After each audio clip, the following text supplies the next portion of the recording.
our channel. So we are just getting ready to make the final dessert for our Friendsgiving. And we wanted to show you how we make these because these are our apple pie cookies and they are to die for.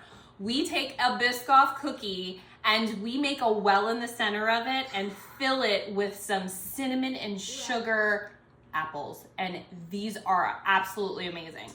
So we are gonna get ready to show you how we do this. Okay. All right, so here in our large bowl, we have 5 1/3 cup of flour. And to that, we are going to be adding in 4 cups of crushed Biscoff cookies. So to get 4 cups of Biscoff cookie crumbs, you're looking at about 2 of the regular size packages, okay? Then we have 2 teaspoons, are you ready? 2 teaspoons of baking powder. Make sure it all gets in there. 1 teaspoon of baking soda. Now wait, sweetheart, let's get through this. 1 teaspoon of baking soda. Oh, make sure it all stays in there.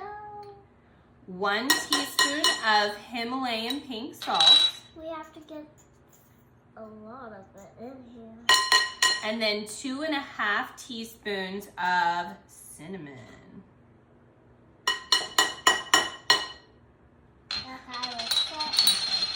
You just mix it up real good though. Okay, so that is all fully incorporated and we're just gonna set that aside, okay? So we're gonna just clean up this little mess here.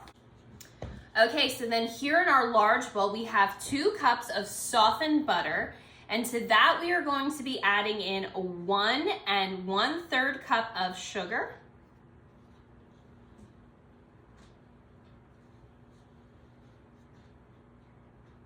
Okay.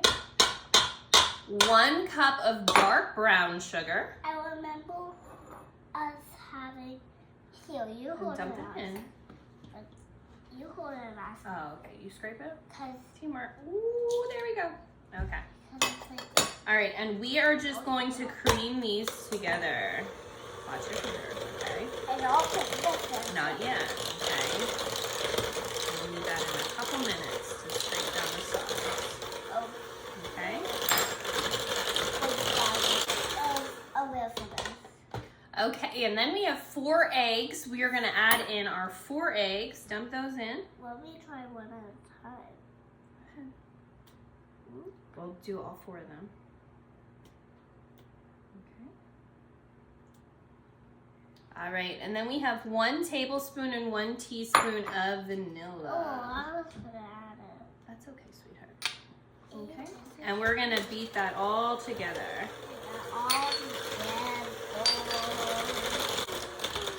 Okay, so then we're going to scrape down the sides of the bowl. Please, could I do it? You sure can. Go ahead, scrape them down. Like, Yeah, very good. Excellent job. Okay, and then we're going to take our dry ingredients here and we're gonna mix these in about thirds, okay? All right, sweetheart, let me dump this in. So I'm gonna dump in about 1/3 of that and we're gonna mix it together. Can you put that in there? Thank you. it tastes a little bit good. Yeah? Yeah. It's got some cinnamon and butter. You love butter. All right, our next third, mix that guy in there. Okay, and now we're gonna add in the final third of our ingredients. Did you just get that on, Mommy? Silly. Oh my goodness. Okay, so your cookie dough is gonna be super, super thick. But you just wanna make sure that all of those dry ingredients get well incorporated with your wet ingredients.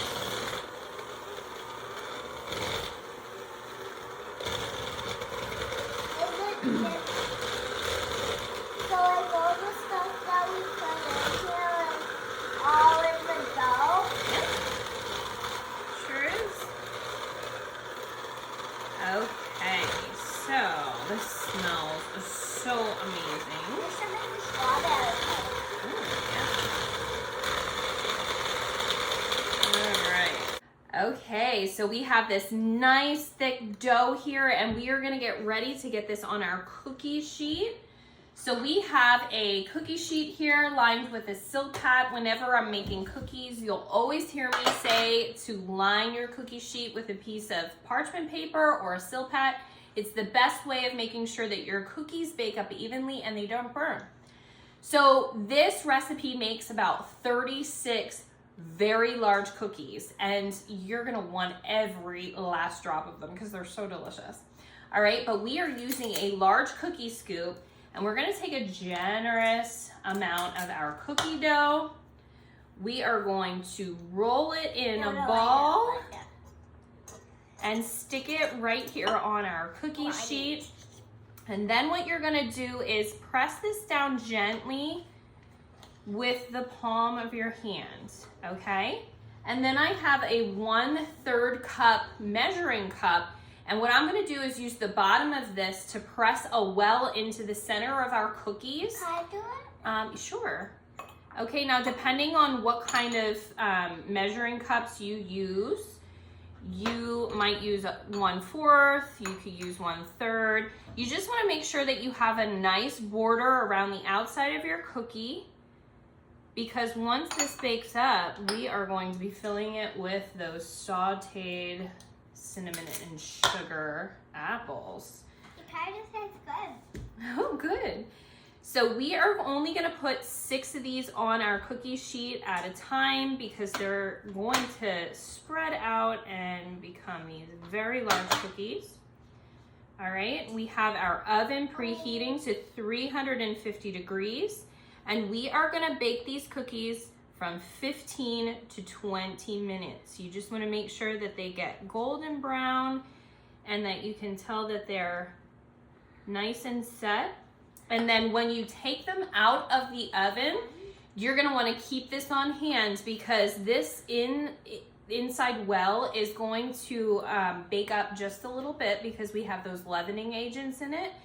So you're gonna wanna take this when it comes out of the oven and use it to press that well back into your cookie because that's where our apples are gonna go.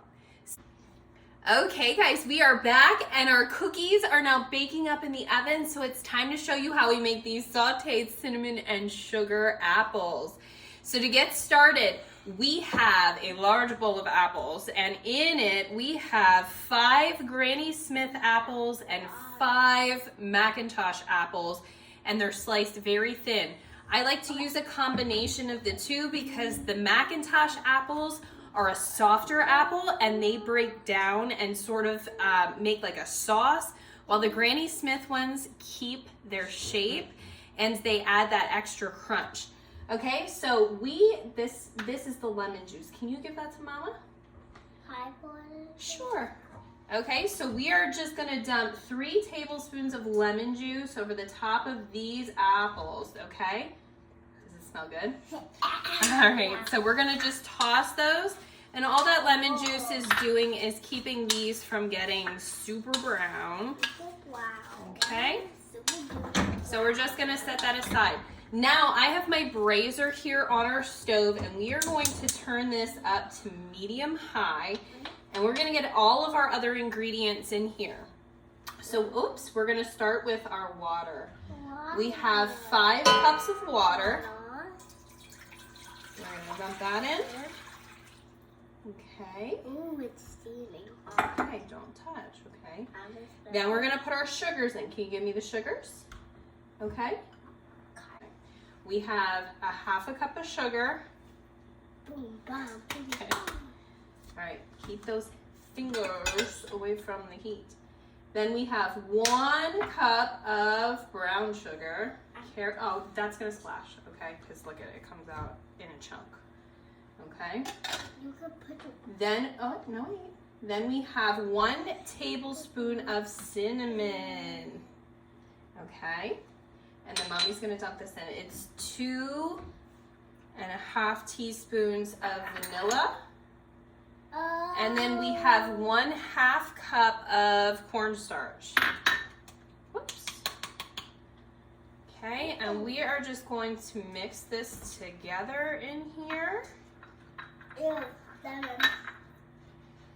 I don't like lemon. Okay, and you're gonna just want to get this cooking for 2 minutes, 2 minutes. just to heat it up a bit. Okay, you bring it to a boil. Okay guys, so this has now been cooking for about 2 minutes. So we are just going to add in all of these apples. Okay. Is it cinnamon apples? Cinnamon and sugar. But Okay, and you are just gonna get them down in that liquid. who handed this lemon? Okay, so we are going to just cover these apples and you're gonna let them cook for about 15 minutes. You wanna stir them periodically to make sure that they are not getting too thick because that cornstarch is gonna thicken up that sauce.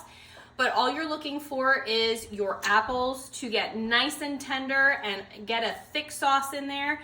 And they will be done after 15 minutes and we'll show you what they look like. Okay guys, I'm back, and as you can see, we have these delicious apples here for our apple filling. Now our sauce thickened up beautifully, and we are just going to take our cookies. As you can see, I have a cookie that's all cooled, and you see that little well in the center here. We are just gonna take a spoonful of these apples and place them in the center. You want to make sure that you get that whole center filled up with the apples, and then you want to drizzle some of that sauce over the top of them. And now you can serve these cookies cold, or you can serve them warm or room temperature. They are delicious any way you serve them. And you can also do them a couple of ways. So I usually like to crush up some extra Biscoff cookies and crumble them over the top of them and then drizzle some caramel sauce on top. But you can also just leave them by themselves or add a little scoop of ice cream and make it a cookie a la mode. But that's it guys. So if you like this video, please give us a thumbs up. Make sure you subscribe below so you gain access to all of our future videos. And please make sure you ring that bell so you get notifications every time we post a new one. I'll be posting pictures of what these look like at the end of the video, and I'll also be placing a link in the description below to our brand new e-cookbook. Please make sure you head over to our website and grab yourself a copy. Thanks so much guys, and take care.